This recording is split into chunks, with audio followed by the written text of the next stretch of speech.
Hi everybody, I'm back. As you can see by the title of this video, this one is called Reba Mae, God and Women's Intuition.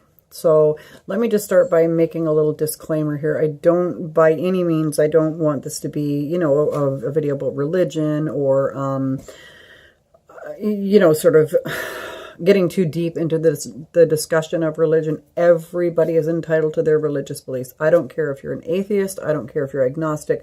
I don't care if you're Catholic, Protestant, Hindu, Muslim. I don't care. Everybody has their rights to religious freedom and their own beliefs, and that's fine. As for my beliefs, you know, I've never really been sure. Like, do I believe that, you know, whatever is up there is a little old man sitting on a cloud with a white beard? I don't know that I believe that. Maybe I do. Maybe in part I do. Is it Jesus? Perhaps. Is it angels? Perhaps. I mean, everybody talks about this quite a bit now, that pretty much every culture in the history of this planet has always pointed upwards. Pointed upwards. It's up there, up there, up there. And there's, you know, cave drawings and oh, what are they called? Not pictographs. Whatever, the cave paintings. Let's say cave paintings, because I can't think of the word right now. You know, that depict things from up there, and ancient Egyptian, you know, paintings inside pyramids and tombs and whatnot. Everything talks about up there. So what exactly is up there, I'm not sure, but I have had several experiences during the course of my almost 53 years that have led me to believe that we're not alone. We're definitely not alone, and that there's something after this maybe, and that there is definitely something or someone up there, or a bunch of someones, but something's up there. Something's up there. So, talking about Miss Reba Mae, our dog, and I'm sure if you've been following along, you did see the Reba Mae chapter that I did and how, you know, heartbreaking that was. And I'm just looking around now and realizing that I have forgotten my roll of toilet paper. This is not good, because I'm going to cry through this one. So I think I may have said this in the previous video that, and I know I'm not looking at you. Here we go. Let's look at you. In the previous video that, in the week leading up to before Fonz had the strokes, that he just wasn't quite right. He seemed extremely tired. I kept asking him, like, he would literally come home from work, eat supper, because nothing is going to stop the man from eating. But he would eat supper, and our custom was to finish dinner, and then it was funny, as soon as you put your plate in the sink, we would be dancing around. Okay, it's walk time, right? Because that, to her, just signaled, okay, it's after dinner walk time. And that was our routine, and our routine with her, and that, you know, certainly helped us go burn off some calories too. So there was, you know, he wasn't really feeling like going for a walk after dinner. He would eat, and then he would literally just lie down on the couch and fall asleep. And he would sleep until I woke him at, you know, maybe 8 or 9 o'clock and say, no, honey, it's like 8 or 9 o'clock. Maybe you should just go to bed, you know. And I thought maybe he's coming down with something. And I had asked him, you know, several times during that week, are you feeling ill? Like, are you okay? What's going on? He's like, I don't know. I'm just super duper tired. I think I'm just getting burnt out. And I know I said this before in the previous video that it may have been Christmas since he had a break, or I think he might have had a week off in February. I'm not sure, but this was mid-May, May 15th, that he had the stroke. So the week leading up to May 15th. So the one night, I had taken Reba out for, it was time to take dog out for a walk, and of course she's tap dancing, going nuts, right? Let's go, let's go. So he said to me, honey, do you mind if I don't go tonight? And I said, no, of course not, but like, are you okay? Because for him not to want to go for his walk, because he was tap dancing as much as a dog. We always enjoyed our walks, and there's horses up the road from us, so we would go up. It's about 1 kilometer up the road, and we would go and see the horses, and then we would walk the kilometer back, and it's just, you know, I mean, we're not by any means, you know, speed walking, and I kind of got a little bit of a limp sometimes and a hitch in my get along, and he was, you know, I had to walk slowly, so everyone else was forced to walk slowly with me, and I still walk pretty slow. I still have a limp. Less pronounced when I do my yoga. Anyway, I'm digressing. So he had said, you know, no, if you're okay with me not going, I don't think I'm going to go. So I had taken the dog myself. And I'm digressing now because I need to explain about the God part here first. See, brain injuries, gotta like it. Again, this involves Reba. So on a number of occasions, my husband was still working then, and I was home alone with the dog. And, I would take her for her walks every day and try to get a little bit of exercise myself. That was part of the plan of getting the dog was, company for me. And when you have a dog that has to be walked to go to the bathroom, you got to get your ass off the couch and go outside and breathe some fresh air and move your body. So there was a number of occasions, there was still snow on the ground, quite a bit of snow on the ground, and there was a certain spot in the road, you can't see me, a certain spot in the road where we would be walking and we would get to this part where, like, there's a lot of trees, there's open field, we're farmland kind of thing. And there was a spot where there was no fence or anything, and there was sort of like a bit of an open, it's not even a field, it's kind of like a meadow, really. And it's very, very pretty in the summer and spring. There's a lot of flowers. It's just gorgeous, eh?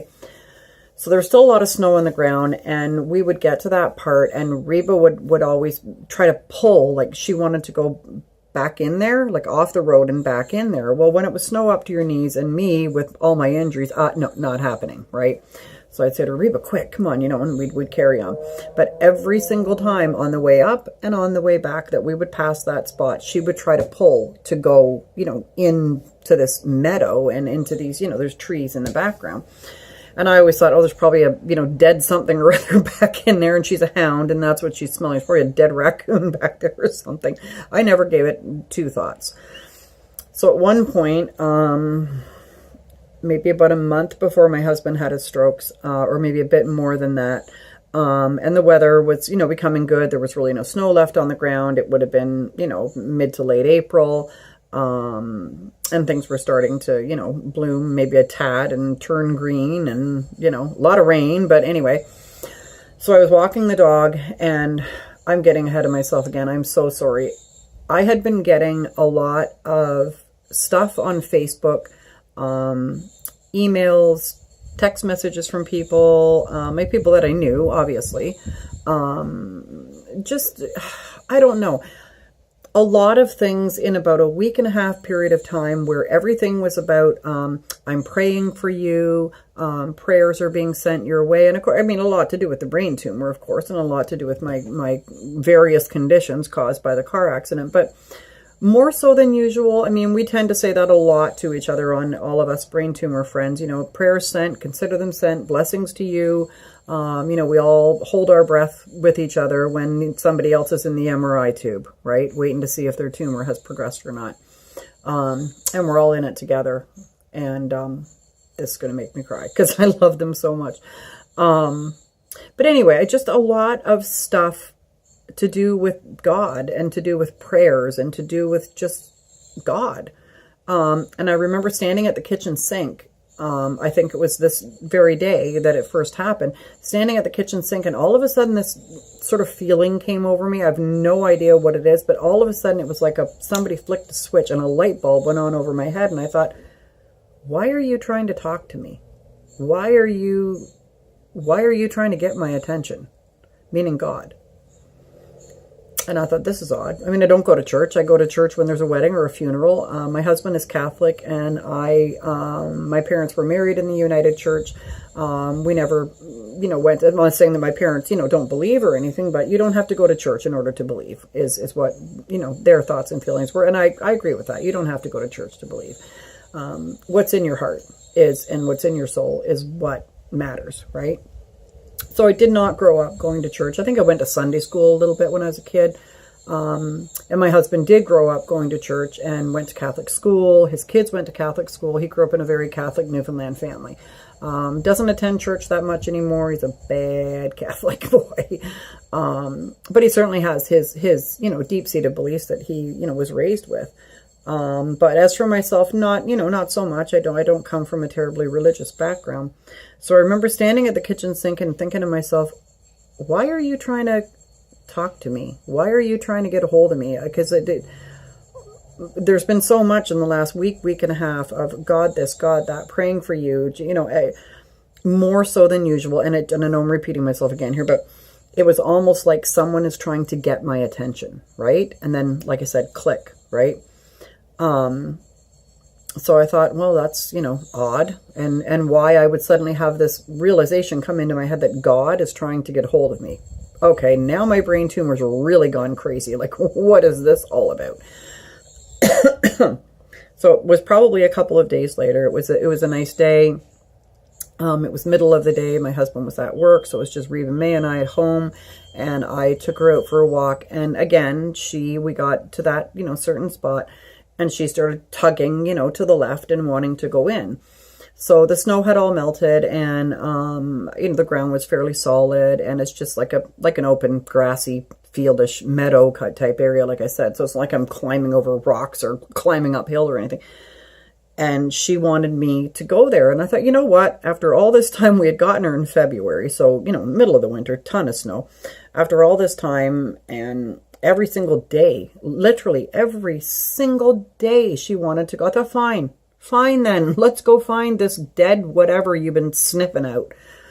So I said, all right, Reeves, come on, let's go. So we started to walk through the field, and I had to really, Reba, stop pulling, because I can't have her pulling on me like that with my injuries. And she was a fairly, tall foxhound.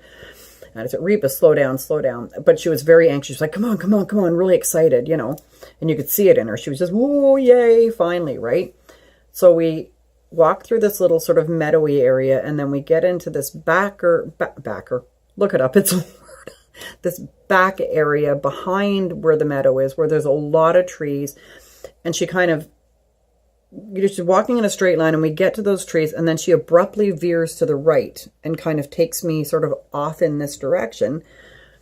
And we get there, and there's a spot in there where the trees are almost in a perfect circle, and no one has planted them like this. And they're trees of varying species. There's a huge pine tree, there's a spruce tree over there, there's a couple of maples, there's an oak, there's a birch, there's a whatever. We got 1,000 different kinds of trees. But the trees almost form like a perfect circle, like their trunks form this big perfect circle that you could probably stand 50 people in or more.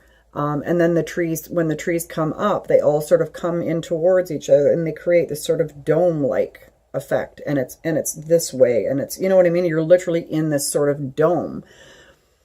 So and it's almost like there's anybody who's Wiccan is really going to understand this. It's almost like there's an opening in the circle for you to enter, right?